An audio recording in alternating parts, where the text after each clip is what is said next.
आज हम ब्रेन के बारे में पढ़ेंगे, ह्यूमन नर्वस सिस्टम का ब्रेन, इसके पार्ट्स के बारे में, ब्रेन के बारे में।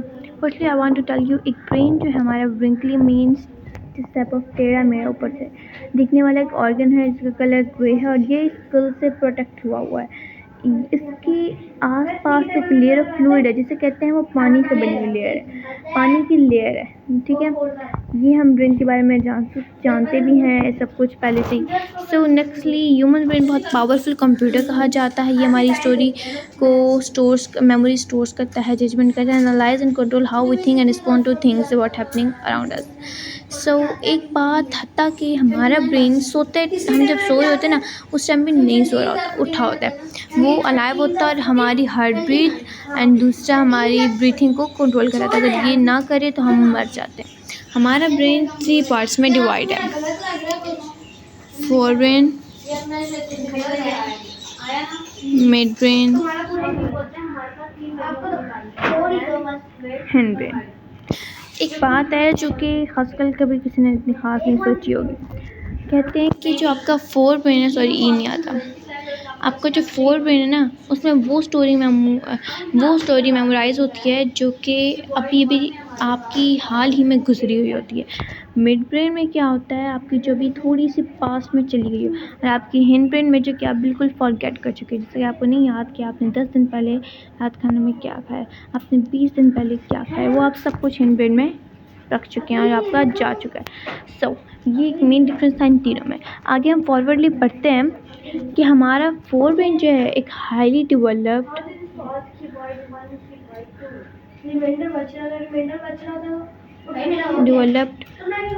पार्ट है ब्रेन का एंड लार्जेस्ट पार्ट है, हाईली डेवलप्ड है और लार्जेस्ट पार्ट है, सही है। अब ये जो है डिफरेंट पार्ट्स में डिवाइड हुआ है, सेवरल पार्ट्स में डिवाइड हुआ है, सही है। सीरिबलम, अब एक सीरिबलम है, सीरिबलम हमारा थिंकिंग पार्ट है जो कि हमारे सोचना, जो हम सोचते हैं सबको कंट्रोल करता है। इसके साथ साथ ये एक, अच्छा मैं आपको समझाती हूँ, ये हमारे ब्रेन का, देखिए हमारे ब्रेन का सबसे बड़ा पार्ट कौन सा है, फोर ब्रेन, और फोर ब्रेन के बाद फोर ब्रेन का सबसे बड़ा पार्ट सीरिब्रम है, जस्ट अंडरस्टैंड इट, सही है। तो ये हमारा थिंकिंग पार्ट है, so and part of brain and dealing with conscious thought, reasoning, memories, emotions and control of body movements, such as kicking or dancing using voluntary muscles. Voluntary muscles are those that you choose to move, like those controlling the arms and legs. So cerebrum, ये था कि जो हमारी thinking part होता है, it's called cerebrum. Nextly forebrain का part है thalamus. Thalamus जो है एक स्मॉल स्ट्रक्चर्ड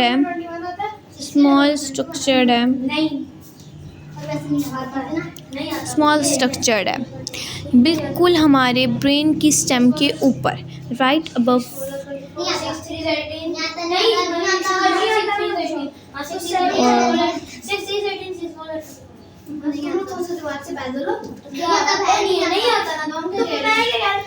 ये स्मॉल एक स्ट्रक्चर्ड है जो कि हमारे बिल्कुल ब्रेन की स्टेम, अब देखें आप ये देख सकते हैं, इसमें ब्रेन की स्टेम इसके ऊपर,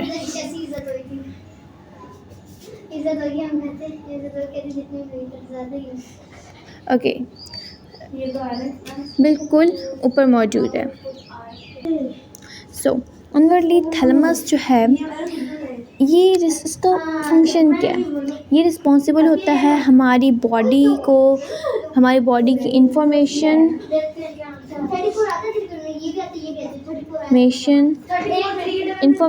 को रिले करने के लिए। मेरे को इन्फॉर्मेशन मिलती है ना, आपको अचानक से धचका लग जाता है कि पता नहीं क्या हो गया। सो थैलेमस आपको हेल्प करता है कि आप अपनी बॉडी को कंट्रोल करें और रिले करें, और ये तब भी हमें रिले कर देता है जब हम ट्रांसफ़र कर रहे होते हैं इन्फॉर्मेशन को। ओनली थैलेमस का ये काम था। इसके बाद इसी का थर्ड पार्ट है हाइपोथैलेमस। बिल्कुल भी ये थैलेमस से मैच नहीं करता, बस नेम थोड़ा बहुत सेम है। हाइपोथैलेमस हमारी बॉडी के टेम्परेचर को कंट्रोल करता है।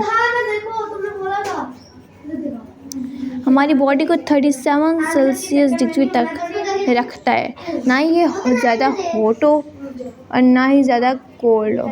हमारी बॉडी को 37 डिग्री से ज़्यादा आगे नहीं जाने देता। सही है, इसकी कोशिश यही रहती है। इसी के बाद बॉडी के इस पार्ट में हमारे पास मिड ब्रेन आ गया। मिड ब्रेन के पार्ट्स नहीं हैं, ये डिवाइडेड नहीं है, लेकिन ये एज अ ब्रिज काम करता है। जैसे कि आप देख सकते हैं ये ब्रेन है, तो ये ब्रेन का पार्ट यहाँ तक ये fore brain, mid brain and this is hind brain. Fore brain इस मिड ब्रेन और हिंड ब्रेन के बीच में एक पुल की तरह काम कर रहा है, जो इन दोनों को कनेक्ट कर रहा है। ये एक जरिया है कनेक्शन का मिड ब्रेन और हिंड ब्रेन के बिटवीन में। ये एक ऐसा ब्रिज भी काम करता है और ये इसके बीच में इस तरह काम करता है। It is smallest part and central part. Central parts mean ये सेंटर वाला पार्ट है of the brain. The mid brain connects the fore brain and hind brain. It act as a bridge and transmit signals from hind brain and fore brain. It is associate with vision, hearing, temperature and alertness. ये हमारे सुनने, देखने, समझने, temperature hypothalamus की तरह ही थोड़ा बहुत, तो हाइपोथैलेमस की तरह एंड अलर्टनेस, हमें अचानक से वो हो जाए, अलर्ट हो जाए, जिस कहते हैं इसमें अलर्टनेस सिखाई जाती है। उसके बाद हमारा आ जाता है hind brain, last one hind brain. Hind brain divide हुआ है सीरिबलम में। फर्स्ट है, प्लीज़ इसमें कन्फ्यूजन नहीं रखनी, ये CEREBRE हुआ है और ये CEREB है। थोड़ी बहुत वन वर्ड टू वर्ड की इसमें स्पेलिंग चेंजिंग है, बट प्लीज़ इसको कन्फ्यूजन में नहीं लेना। सही है, ये डायरेक्टली हमारी बैक ऑफ द ब्रेन के मौजूद है। अब देखें, ये हमारा ब्रेन है, ये रहा हमारे पास सीरिबलम, ये हमारा सीरिबलम है, बिल्कुल ब्रेन है, इसकी बैक साइड पे ये मौजूद है। सही है, cerebellum present at the back side at back of, हमारे ब्रेन की बैक पर मौजूद होता है ये। एंड सेकेंडली इसका काम क्या है, हमारी बॉडी को, बॉडी मूवमेंट को बैलेंस एंड कोऑर्डिनेट करता है। It is responsible for balance और कोऑर्डिनेट और मूवमेंट। सिंपली आप दोबारा सुनें। It is located at the back of the brain beneath the cerebellum. This part of the brain deals with balance and coordinate movement. It can learn movements with practice, enabling us to doing almost without thinking, such as riding a bike or swimming like this. इसके बाद इसका secondly एक और भी parts हैं, इसको हम नीचे जाके एक्सप्लेन कर सकते हैं। इसकी आप प्रोनाउंसिएशन देखिए, मेडुला, ब्रेन स्टेम इसे कहा जाता है, ब्रेन की स्टेम। सही है, ये वहाँ मौजूद होता है जहाँ ब्रेन स्पाइनल कॉर्ड से कनेक्ट होता है। ये ब्रेन है, this is the brain and this is spinal cord. ये इधर मौजूद होता है जहाँ पे ब्रेन स्पाइनल कॉर्ड से कनेक्ट होता है। So it is present with the brain connects with spinal cord. It is where the involuntary action that happen. Involuntary action वो एक्शन होता है जहाँ आपका वो एक्शन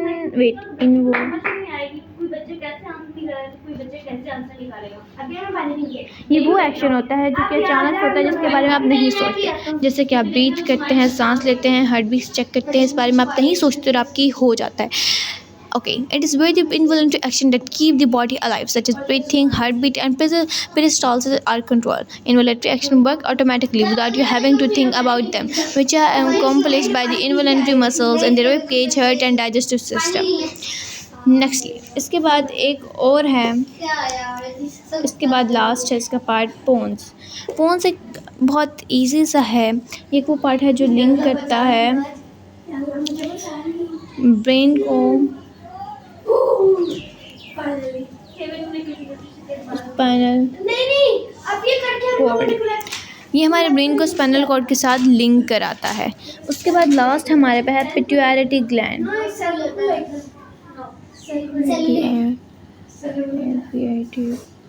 सॉरी स्पेलिंग गलत थी, PI।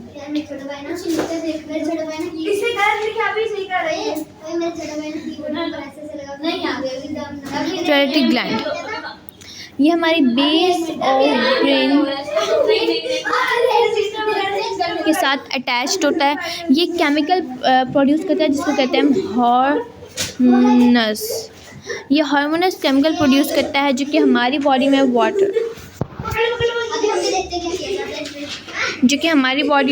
वाटर और शुगर को बैलेंस रखता है एंड रेगुलेट करता है। इट इज़ ऑल, ये था, लेकिन मैं आपके बारे इसको कुछ इंग्लिश वर्डिंग में सब बता देती हूँ।